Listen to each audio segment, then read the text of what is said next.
Smell like burned rubber? Shoot, it was on though. I wonder if we seated the one side, I think. One side is definitely seated. So get the air, maybe we can get this other one to go.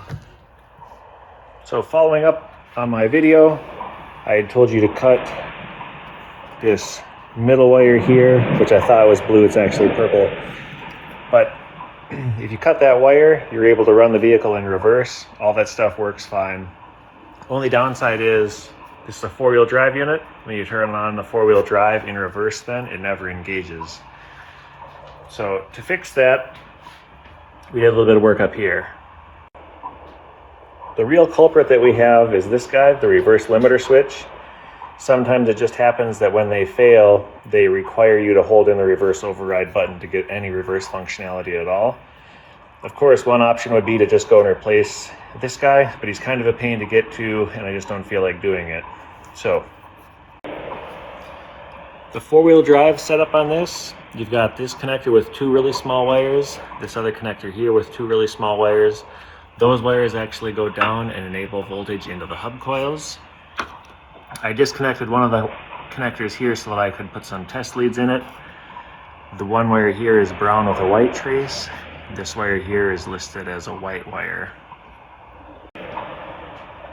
There's quite a few functionalities of the reverse limit switch.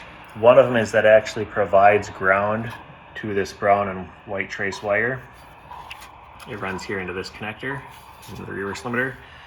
I cut this wire, stripped it back, put it into ground into the frame so that it is always connected to ground in this case. Now when you just go that far, 4-wheel drive will work in forward gears. So you turn the key on, put it into forward, you can see that you've got 11 volts across the hub coil. So the trick then to get it working in reverse, take your purple wire, that's the same one that runs up the handlebars. So I just cut it out of the sheath here, tied it back.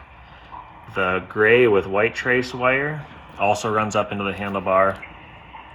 Essentially what it did here was just put a diode between the two of them. So when you're in forward gears, either high or low, there's 12 volts on this gray and white wire that comes from the transmission switch, and that gets tied into this white wire through the all-wheel drive switch up here.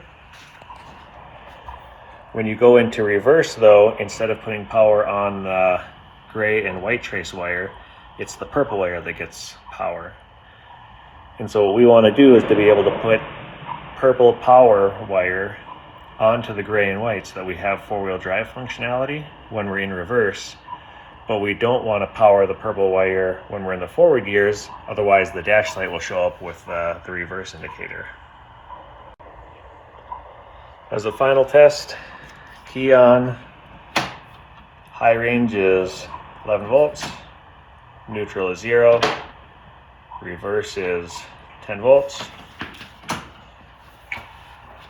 And if we look back to the dash, neutral, reverse comes on normal, nothing comes on for high.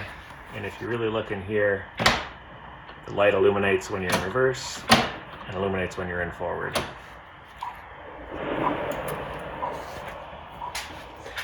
So all in all, not a bad job. You really just need to go and ground the brown with white trace, and you need to go and connect the gray with white trace to the purple wire with a diode in place.